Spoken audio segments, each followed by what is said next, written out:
Good evening. This is Glenn Wicker with my wife Pam, and it is Wednesday evening, February 11th, 2015. And we're here at the Family History Library in St. George, Utah, and we just have a couple of stories that we want to tell you as a couple. So, this picture that you see behind us is to help facilitate this little story of one of our early dates. Pam and I met up in Logan, Utah at Utah State University, and we were in the same student ward. But we got to know each other a little bit early on, but we didn't start dating till a little bit later. And anyway, during one of our dates, I thought it'd be really fun, since my dad was a pilot, to have him take us up in a small airplane out of Ogden Airport. And so...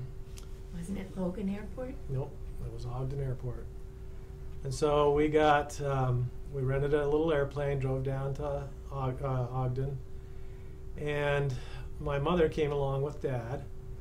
And since I was interested in becoming a pilot, I sat in the right seat with Dad in the left seat, where the pilot generally sits, and my mother and Pam were in the back seat.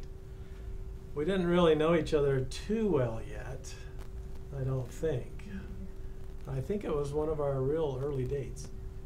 But anyway, so we took off and flew around the valley a little bit, and Dad wanted, since he knew I was interested in a career in aviation, he wanted to demonstrate to me how you train in emergency procedures. So all pilots go through emergency procedure training, and one of the most important of those is called engine failure. So he and I were talking about how we were going to do this, and we assumed that my mom and Pam were in the back seat listening, and that they knew what we were about to do. But as luck would have it, they were in the back seat chatting about other things, I suppose, so they heard nothing about our plan to pull the engine power.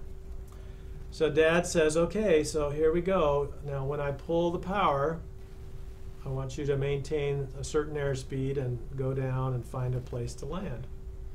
So he pulls the throttle, and all of a sudden the engine goes really quiet, and we start gliding, and he says, in practice, he says, okay, son, we just lost our engine. And evidently, that was the first thing that Mom and Pam heard. And so we had no power, and I set up a glide, and I looked around for a place to land, and there was a field down there with some cows in it. And so I decided that that would be the best place to land. So I put the nose down to maintain airspeed, because you have to maintain flying airspeed so you don't stall. And we went down, we got down to probably, I don't know, 50 feet or so. And Dad says, yep, you would have lived through that, and he puts the power back in, and we climb right on out. Well, as we looked back, we discovered that Mom and Pam were white-knuckled sitting there the whole time, because they'd missed our earlier discussion, and all they heard was, we just lost our engine. And then we head down for this cow pasture. So my dad was really sad about that, because one of his rules of flying is that he never likes to scare anybody. He likes it to be a pleasant experience. And so he was really, really sad that he hadn't explained things fully to them, and that they thought we actually were going to land in that cow pasture. So Pam, what are your recollections of that incident? I remember bracing for a landing in the field and watching the cows run. That's about all I remember, and thinking, this is crazy. Yeah. So why did you decide to keep dating me after that? Good question. I don't know. I don't remember thinking that would be a bad thing, but I do remember thinking that it was pretty dangerous, pretty brave of me to go up with you in the plane. So, yeah, it was a very scary experience. It was. And I think that we never actually flew together in a small airplane again until we moved to St. George, did we? I flew small airplanes a little bit in Virginia and a little bit in Nebraska. But I don't know that you ever went up with me in those. Yeah, I don't think so. I did, in pilot training, fly down the runway with you. Yeah, high-speed taxi. But you were warned if your wheels even as much as left the ground an inch, you were going to get busted. Right, I couldn't even lift the nose wheel off the ground. Yeah, there was no. So, but she got to get all suited up in a flight suit and with a parachute on and buckled into the back seat of a T-38. I don't remember having a parachute. I think I just had your hat on. No, the parachute is part of the seat. You can't not have a parachute. Oh, well, yeah, I was going to say all I put on was a flight suit and a hat. But you had to get a little bit of training in the ejection seat too, so that you wouldn't pull the pin from the ejection seat. And then we just did a high-speed taxi down the runway, but I wasn't allowed to even lift the nose wheel off. We got a picture of that. I've seen that picture recently. Yep, it's in our pictures. Yep. Yeah. It is. So that was a lot of fun. Since we moved to St. George and I got back into flying quite a bit, we've flown together in a Cessna up to Logan a couple of times together. Logan once. And maybe Provo once. Provo once and Ogden, was it? No. Was that where we landed when your dad picked us up? Oh, Bountiful. When we went to JJ's wedding, I think. About 3 times, and then I've been over Zion a couple of times, I think. And then we took Jeff and Linda to Grand Canyon. That was a good flight. So we've had a lot of fun with it over the years. Although you have said that the worst flights are always with me, like when we went up north.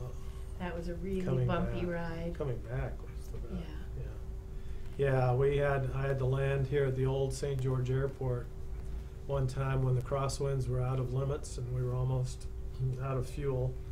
So I decided I was going to try the landing one time, and if we weren't able to land, I was going to go over to Colorado City, and we would have had to have landed there. Well, and we did that one fun run that a student pilot was with you, and I came in the back seat, and at that time I was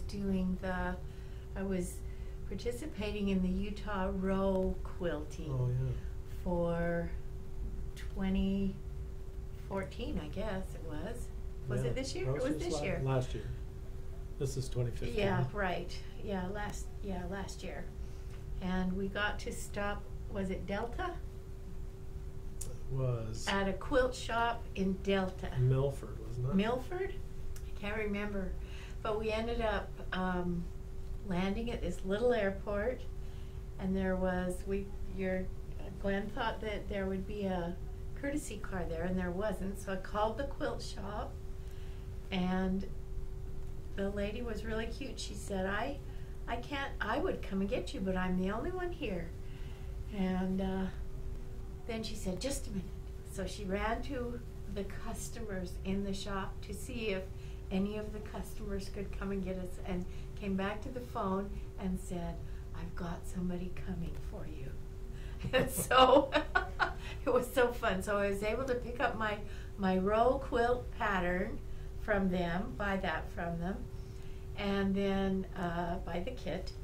And then we were chauffeured back by the same customer to the airplane, and we went off and up to Salt Lake City, where I got several more row quilt patterns. So kits. we will do anything to support Pam's quilting addiction and combine it with my flying addiction. Well, it was really fun, and I didn't really know if I could talk him into stopping at the place I wanted to stop at, because it was an unusual spot.